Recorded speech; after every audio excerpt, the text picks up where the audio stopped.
नमस्कार, स्वागत है आपका अंचल आंचल में। मैं हूं आपके साथ श्वेता शर्मा और चलिए बुलेटिन की शुरुआत अहम खबरों के साथ। तो केंद्रीय गृह मंत्री अमित शाह एक बार फिर छत्तीसगढ़ के दौरे पर पहुंचेंगे।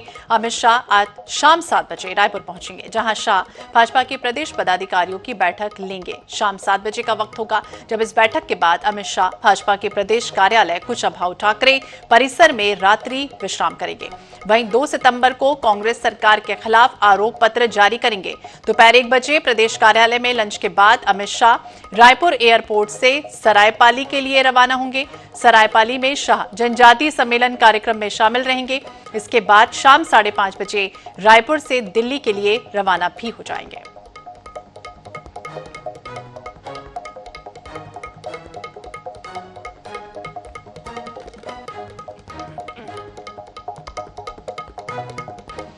और अब बात रायपुर की ही, जहां दोपहर 2 बजे कांग्रेस की प्रेस कॉन्फ्रेंस होने वाली है। PCC chief Deepak Baij press conference करेंगे। कांग्रेस प्रदेश प्रभारी कुमारी शैलजा भी मौजूद रहेंगे। भाजपा के खिलाफ काला चिट्ठा पेश करने जा रहे हैं कांग्रेस के तमाम नेता। केंद्र और रमन सरकार की नाकामियों, घोटालों का भी जिक्र किया जाएगा। दोपहर 2 बजे प्रेस कॉन्फ्रेंस होने जा रही है कांग्रेस की। कांग्रेस प्रदेश प्रभारी कुमारी शैलजा भी मौजूद रहेंगी। PCC chief Deepak Baij PC करने जा रहे हैं। भाजपा के खिलाफ काला चिट्ठा पेश करेंगे तमाम कांग्रेस नेता। तत्कालीन रमन सरकार के जो भी भ्रष्टाचार हुए हैं, नाकामियां हुई हैं, जो घोटाले हैं, उसका जिक्र पीसी के माध्यम से आज दोपहर 2 बजे किया जाएगा। तो रायपुर से खबर आपको बता दें, कांग्रेस आज पीसी करने जा रही है दोपहर 2 बजे।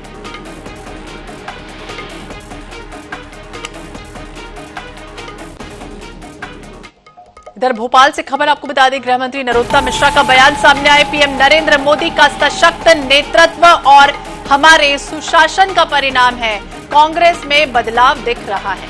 पीएम नरेंद्र मोदी का सशक्त नेतृत्व और हमारे सुशासन का परिणाम है, कांग्रेस में दिख रहा बदलाव। गृह मंत्री डॉक्टर नरोत्तम मिश्रा का बयान सामने आया है। तो पीएम नरेंद्र मोदी को लेकर उन्होंने कहा कि सशक्त नेतृत्व है और हमारा सुशासन, यही परिणाम कि अब कांग्रेस में इस तरह का बदलाव देखने में मिल रहा है। सुशासन का परिणाम है ये। मोदी जी के आने के बाद से कितने परिवर्तन आए होंगे, उसमें एक परिवर्तन ये भी है,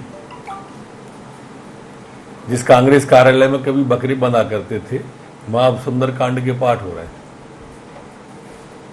गाड़ी में से हाथ निकाल के चचा जान राखी बंधवा रहे हैं। चलो चलो के बावजूद भी कमलनाथ जी राखी बंधने का ये चुनावी पाखंड कर रहे हैं। ये सब उसी का प्रतीक है। इधर छत्तीसगढ़ के महासमर में युद्ध घोष होने को है और ऐसे में सियासी दल भी अपनी सेना को तैयार कर महामुकाबले में उतरने की तैयारी कर रहे हैं।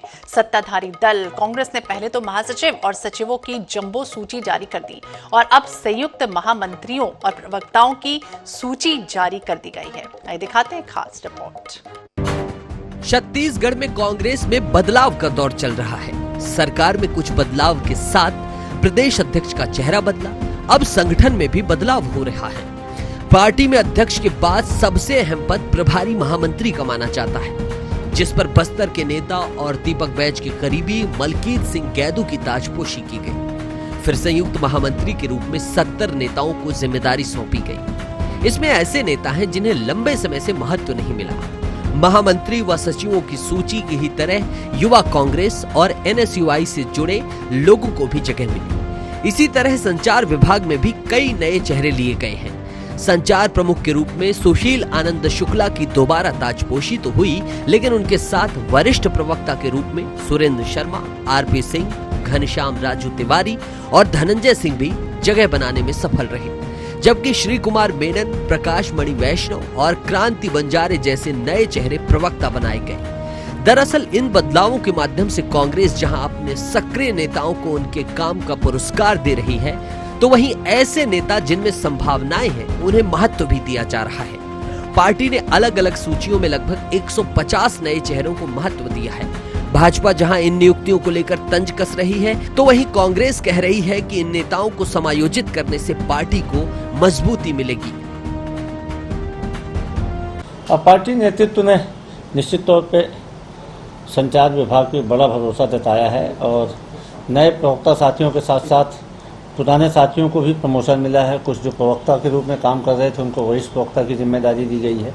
कुछ नए कोऑर्डिनेटर बनाए गए हैं। साथ ही पैनलिस्ट में भी वरिष्ठ और युवा दोनों लोगों को तरजीह दी गई है। निश्चित तौर पर बड़ी मजबूत टीम है और इनके सहारे हम भारतीय जनता पार्टी के जो प्रोपोगंडा है उसका डट के मुकाबला करेंगे और पार्टी की रीति नीति, कांग्रेस सरकार के कामों को मीडिया के सामने प्रस्तुत करेंगे। कांग्रेस ने जंबो सूचियों के माध्यम से पार्टी के वफादार कार्यकर्ताओं को जहां एडजस्ट किया है, तो वहीं सरकार में जगह नहीं मिलने से नाराज चल रहे नेताओं को भी महत्व दिया गया है। कुल मिलाकर कांग्रेस की कोशिश है कि कार्यकर्ताओं की नाराजगी कहीं भीतरघात या बगावत में न बदल जाए। ऐसे में जंबो टीम का कांग्रेस को कितना लाभ होगा, ये देखना दिलचस्प होगा। रायपुर से INS24/7 के लिए गौरव शर्मा की रिपोर्ट। इधर प्रदेश प्रभारी कुमारी शैलजा ने राहुल गांधी के आगमन पर कहा कि बेहद खुशी और उत्साह है। राहुल गांधी की पदयात्रा के बाद देश में नया जोश आया है। देश में बेरोजगारी बढ़ती चली जा रही है, लेकिन प्रधानमंत्री को अपने इवेंट से फुर्सत ही नहीं। युवाओं के साथ प्रधानमंत्री ने छल किया। गृह मंत्री अमित शाह के दौरे और भाजपा के आरोप पत्र पर शैलजा ने कहा कि अमित शाह और भाजपा तो छत्तीसगढ़ में ईडी के भरोसे हैं। बीजेपी के शराबबंदी के आरोप पर कहा कि हम चाहते थे कि शराबबंदी हो, लेकिन ये अभी संभव नहीं है। 2 तारीख को हमारे नेता राहुल गांधी जी आने वाले हैं। बेहद खुशी है और बेहद उत्साह है, खास तौर पर जो हमारा युवा वर्ग है उनमें। राहुल जी की पद यात्रा के बाद जो देश में एक नया जोश आया है, युवाओं को एक आशा नज़र आ रही है राहुल गांधी में, क्योंकि वो युवाओं की आवाज़ को उठाते हैं। देश में बेरोज़गारी बढ़ती चली जा रही है, लेकिन माननीय प्रधानमंत्री जी को अपने इवेंट से फुर्सत नहीं, युवाओं के भविष्य को अंधकार में डाले हुए हैं।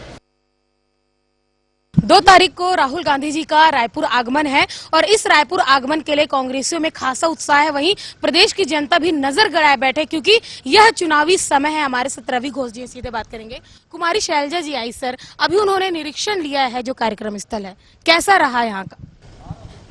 कैसा रहा क्या, इतने बड़े आयोजन है और हमारे प्रभारी महासचिव है, उन्होंने आके पूरे अवलोकन किया और संतुष्ट है।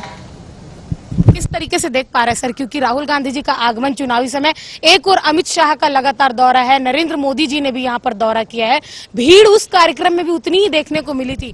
क्या लगता है प्रदेश की जनता का क्या जनादेश इस बार कांग्रेस को फिर से मिलेगा? भूपेश बघेल जी का और कांग्रेस का जो ये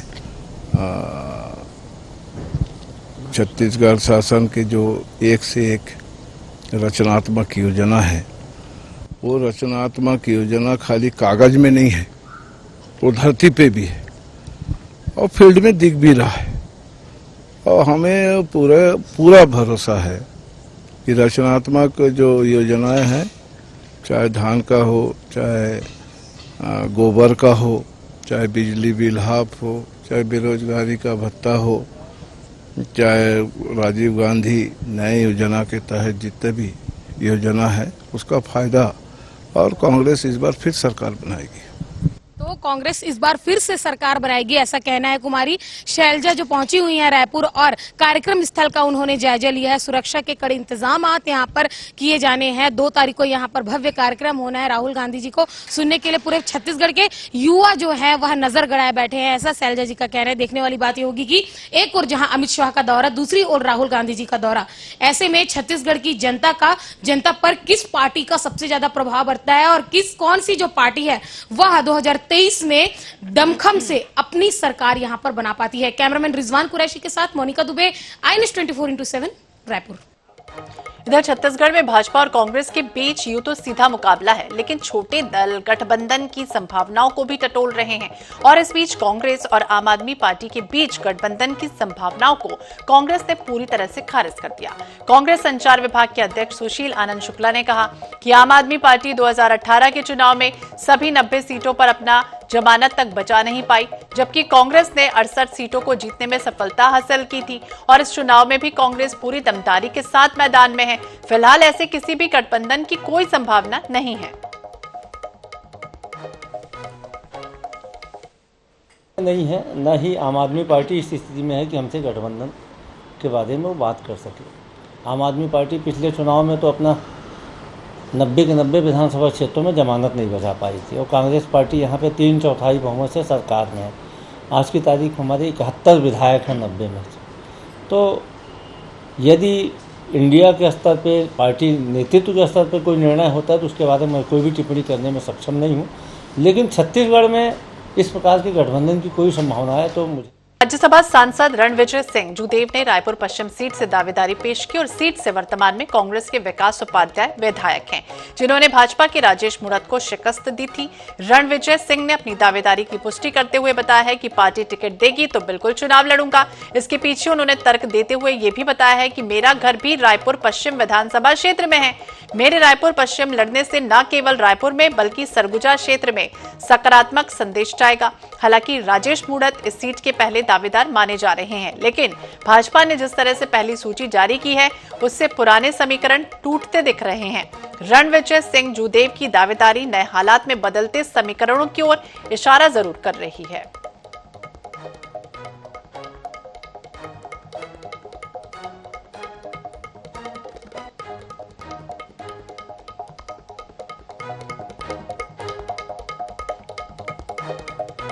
तो रणविजय सिंह ने रायपुर पश्चिम से अपनी दावेदारी पेश की। कांग्रेस के विकास उपाध्याय अभी वर्तमान विधायक हैं और अब देखना होगा क्या कुछ होता है, लेकिन राजेश मूणत भी इसमें प्रबल दावेदार माने जा रहे हैं। पूर्व मंत्री राजेश मूणत हैं भाजपा से प्रबल दावेदार और ऐसे में रणविजय सिंह जूदेव अभी दावेदार अपनी दावेदारी पेश करते हुए नजर आ रहे हैं।